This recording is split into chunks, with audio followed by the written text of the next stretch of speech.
Olá, gente! Estou aqui mais uma vez com vocês para passar conteúdo, para compartilhar meus aprendizados e hoje nós vamos falar desse livro. Eu fiz uma postagem sobre esse livro, eu preparei um texto sobre esse livro e eu entendo que ele merece um vídeo. E o que é que fala esse livro? O nome desse livro é O Cavaleiro Preso na Armadura. E eu li esse livro há muito tempo atrás e eu reli, na verdade não muito tempo, eu li esse livro há 2 anos atrás, tá certo? Eu tive uma compreensão dele, foi muito forte. E eu tive agora, há pouco tempo atrás, bem pouco tempo, acho que foi semana passada, eu li novamente esse livro. E como eu não sou mais a mesma pessoa de 2 anos atrás, você também não é mais a mesma pessoa de 2 anos atrás, nós estamos sempre em crescimento, em evolução, e é assim que tem que ser, tá? Eu tive um entendimento desse livro muito profundo, eu disse, não, gente, eu merece, todo mundo merece saber o que é que tem nesse livro. Então, antes de qualquer coisa, o que eu estou dizendo aqui para você é a minha percepção, então compre o livro, leia o livro, mas eu vou compartilhar o meu entendimento para você, tá? Vou deixar o livro aqui no canto para a gente começar a conversar. O livro conta a história de um cavaleiro preso em uma armadura. Mas como é que ele ficou preso nessa armadura e que armadura é essa? Tá? A história é o seguinte, esse cavaleiro, ele vivia salvando donzelas, matando dragões, entrando em cruzadas. Ele usava tanto essa armadura, ele só falava sobre isso, e ele fazia de questão de dizer, mas eu não posso tirar minha armadura, porque a qualquer momento eu posso estar sendo chamada para uma missão. E ele estava com a esposa vestindo essa armadura, ele estava com o filho vestindo essa armadura, ele estava em todos os lugares que ele ia, rangendo dentro de uma armadura de metal pesada, tá certo? E ele dizia, mas todos têm que ver, porque eu sou bom, generoso, gentil, corajoso. Então ele usava uma armadura para convencer as outras pessoas que ele era generoso, gentil, bom e corajoso, tá? Guarda essa historinha, vamos desenvolver. O que é essa armadura? Essa armadura é sempre que eu e você nos conectamos com outras pessoas, a gente quer sempre mostrar nossa melhor versão. Nós sempre estamos querendo mostrar nossa melhor versão. Só que quando a minha identidade, quando eu não sei ou eu não gosto da minha versão, eu crio fantasias. Eu coloco máscaras, eu crio histórias, personagens que eu acredito que são melhores do que a minha versão verdadeira. E eu entro nessa personagem de uma forma tão profunda que daqui a um tempo eu não sei mais quem eu sou ou quem é essa fantasia. E dentro dessa fantasia existem consequências graves, muito graves. E a primeira consequência é nós passamos a viver uma mentira. Uma mentira tão verdadeira que ela passa a ser a minha vida. Ele vivia uma mentira. Ele era um cavaleiro que não podia tirar uma roupa e ele só falava sobre isso, porque ele não se via nem corajoso, nem bom, nem gentil. E ele usava uma fantasia de um homem bom, corajoso e gentil, valente, para que ele tivesse valor para as outras pessoas. Então, sempre que eu não sei ou que eu não me enxergo com o meu verdadeiro valor, eu me boto fantasias. E quando eu imagino que se eu mostrar para as pessoas quem eu verdadeiramente sou, eu vou ser rejeitado, o medo da rejeição, eu coloco fantasias. Então por que nós colocamos armaduras na nossa vida? Pelo medo da rejeição ou por uma identidade distorcida, quando eu não consigo ver meu verdadeiro valor. E aí eu quero te fazer uma pergunta. Que armaduras você tem colocado na sua vida? No texto eu perguntei que armaduras você, mulher, porque a maioria das pessoas que me escutam são mulheres, mas isso também vale para o homem, que armadura você tem colocado na sua vida? Qual é a historinha que você tem contado? Qual é o personagem que você criou para a sua história? Que você está completamente preso nele, que você não consegue mais viver. Ele é tão real que ele passou a ser a sua vida. Será que é a história de que você é uma super profissional, que você precisa ser essa super profissional, e por você ser essa super profissional, você diz que não tem tempo para amor na sua vida? Ou então será que a história é que você tem que ser mãe, tem que ser esposa, tem que ser funcionária, tem que ser nora, tem que ser filha e você não tem tempo para cuidar da sua saúde? Ou será que é a história de que você é tão boa, tão poderosa, tão inteligente, que você sabe mais que todo mundo e a opinião das outras pessoas não tem valor para você porque você tem que mostrar para todo mundo que você é muito capaz para receber elogios e todo mundo é inferior a você? Ou então tem uma pior, que você botou uma armadura de uma pobre coitada, que nada dá certo. Que o casamento não dá certo, que os filhos só dão dor de cabeça, que não consegue ter uma vida profissional, que não consegue ganhar dinheiro, que não consegue cuidar da saúde, que não consegue cuidar do seu intelecto, não consegue ler e estudar, porque na sua vida tudo é muito difícil. Aí você colocou uma armadura de uma pobre coitadinha e deixa a vida te conduzir dessa forma. Que armadura você tem colocado? Reflete um pouquinho, tá? Eu sugiro até que depois que assistir esse vídeo, pega um papel, uma caneta, sai olhando para a sua história de forma verdadeira, identifica que armadura você tem colocado. E o livro, de uma forma muito preciosa, muito sábia, tá? Ele bota um ponto de mutação. Quando é que nós conseguimos tirar as armaduras? Quando algo muito pior do que a rejeição, ou do que eu não convencer as outras pessoas de que eu sou tão maravilhoso, pode acontecer. No livro, ele busca se livrar da armadura quando ele está na iminência de perder a esposa e o filho dele. Então, que armadura nós temos colocado? Que tem nos levado a um ponto de perder algo que tem mais valor para a gente do que sermos amados e aceitos?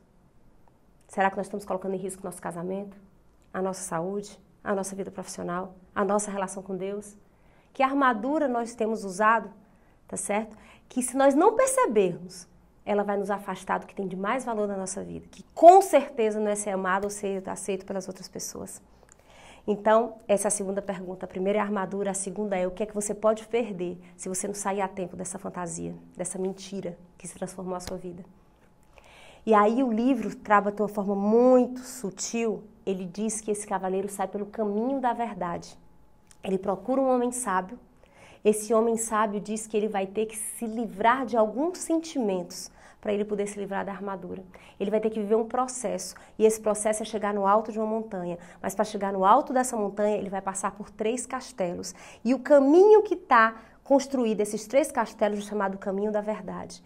Então, o primeiro passo para se livrar das mentiras que nós construímos a nossa vida, criando esses personagens para sermos amados, aceitos e não sermos rejeitados, primeiro por nós mesmos e segundo pelas pessoas, porque lembra, gente, tudo é uma fantasia. Na hora que eu não me enxergo de forma verdadeira, eu acho que o outro não me enxerga. E aí eu fico criando fantasias, imaginando o que é que o outro quer ver em mim. Mas é tudo mentira. É falta de verdade. Então, dentro do caminho da verdade, esse cavaleiro começa uma trajetória. E olha que nome lindo, Caminho da Verdade. Que é começar a tirar as vendas dos olhos e enxergar a situação como ela verdadeiramente é. E ele começa a entrar nos castelos. E o primeiro castelo é o castelo do silêncio. E ele entra nesse castelo. E o castelo é o mais profundo silêncio que ele já viveu na vida. E nesse castelo ele tinha uma missão. Conseguir se conectar com ele.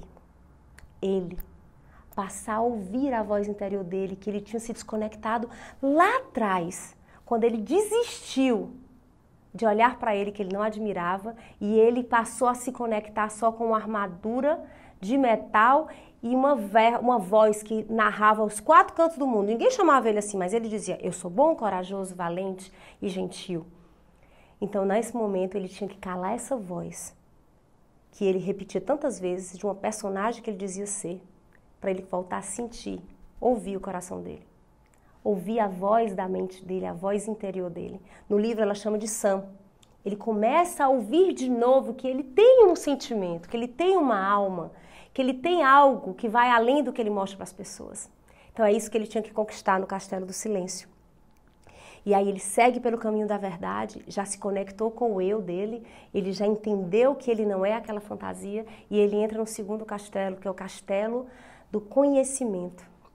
Nesse castelo, era um castelo todo escuro, né? E ele tinha um propósito muito grande, que nesse castelo ele tinha que entender o amor a si. E ele só conseguiu descobrir o amor a si quando no castelo, no diálogo com uma pessoa que estava no castelo, ele foi levado a refletir que todas as conexões de amor dele nunca foram por amor de verdade.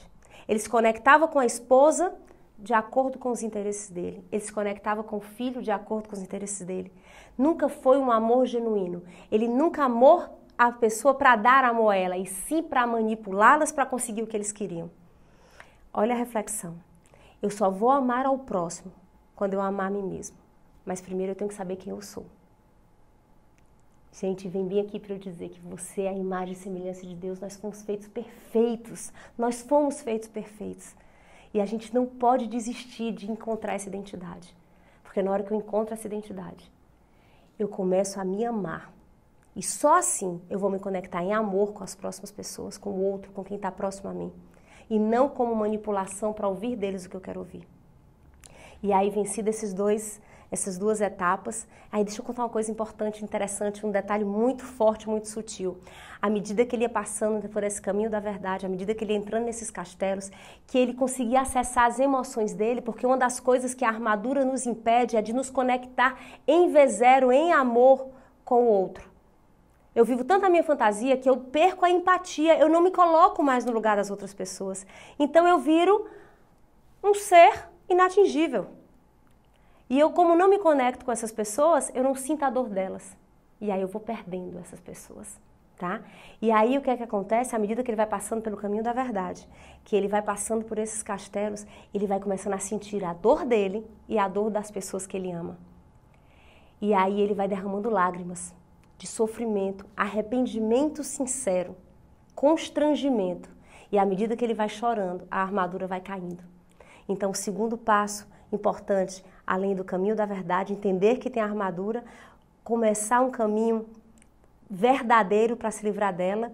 O terceiro passo é, entra na dor do outro, vê o que você tem causado na vida das pessoas e na sua vida. Chora a sua dor, chora a dor do outro. E à medida que você tem um verdadeiro arrependimento, constrangimento, você vai se livrando dessas armaduras. Então é isso, na hora que você derrama lágrimas verdadeiras e que você vai se conectando com a sua dor e com a dor das pessoas que muitas vezes são causadas por você, e você vai permitindo sentir, você vai se livrando de partes dessa armadura. E aí o terceiro nível, que é o castelo da ousadia e da coragem. Nesse castelo, olha que você já passou pelo primeiro, que é o castelo do silêncio, tá certo? Onde você se conectou com o seu eu. Você começou a ouvir a sua voz, que você fazia tempo que não escutava. As suas necessidades, as suas dores, os seus medos, os seus anseios. O segundo castelo, o castelo do conhecimento, onde você aprendeu a conhecer, que você se conectava com as outras pessoas para satisfazer o seu desejo, mas você não estava muito pouco preocupada com o amor por essas pessoas, tá certo? E nesse momento você entende que você tem que amar a si próprio para poder amar outra pessoa. Aí você entra no terceiro castelo e último, que é o castelo da coragem e da ousadia. E para mim ele foi muito poderoso, porque ele diz que o medo e a dúvida só podem fazer mal a mim e a você se você acreditar nelas. Presta atenção, o medo. Por que a gente coloca a armadura? O medo da rejeição. Por que a gente colocou a armadura ao longo da nossa vida? A dúvida se seríamos aceitos ou amados, valorizados. O medo ou a rejeição, a dúvida, elas só podem fazer mal a mim e a você se nós acreditarmos nela. Na hora que a minha identidade está fortalecida, que eu não tenho mais medo de ser amado, não tenho mais medo de não ser aceito, eu passo a viver uma verdade e eu sou livre. Livre. E é isso que o livro nos convida, a sermos livres. E ele finaliza dizendo algo muito importante, que tem tudo a ver com os vídeos que eu tenho falado sempre, que eu acho que é uma das fichas mais poderosas que caiu para a minha vida recentemente, nesses últimos anos, tá? É que é um processo. Eu estou trabalhando rejeitando, quer dizer que eu vou ser curada, eu nunca mais vou me sentir rejeitada. Mentira, é um processo. Eu vou enxergar minhas armaduras, eu vou tirar minhas armaduras e eu nunca mais vou me colocar numa armadura. Antes fosse assim, mentira, somos um processo, estamos na vida, temos sentimentos, temos coisas guardadas, recebemos estímulos diferentes, temos respostas diferentes. Então, é um processo. E o livro termina dizendo que ao longo da nossa vida, ele cita um rei forte e admirável, que era honrado e respeitado por todos, e que ele encontra no meio do caminho esse rei. E o rei pergunta, diz o cavaleiro, seja bem-vindo, e o cavaleiro diz, rei, eu achei que você estava numa cruzada, você está aqui nesse castelo? Ele disse, porque sempre que eu percebo, ao longo da minha vida, que eu mais uma vez estou colocando em mim armaduras que me afastam de quem eu verdadeiramente sou e me impedem de se conectar em amor com as pessoas que são importantes para mim, eu volto para cá, para o caminho da verdade. Eu volto para ouvir a minha voz, eu volto para lembrar quem eu verdadeiramente sou e eu volto para calar todos os meus medos, para que eu volte para aquela posição de verdade. Então é isso, gente. Era isso que eu queria compartilhar com você. Para mim esse livro foi muito poderoso, me faz manter alerta e fazer uma sondagem, passar um PET scan na minha vida. Quais são as armaduras que eu ainda sustento e por que eu as sustento. E eu sei, reforço, busco a minha identidade, me conecto com as pessoas que são importantes para mim, calo o medo e vou viver livre. Um beijo, Deus te abençoe muito.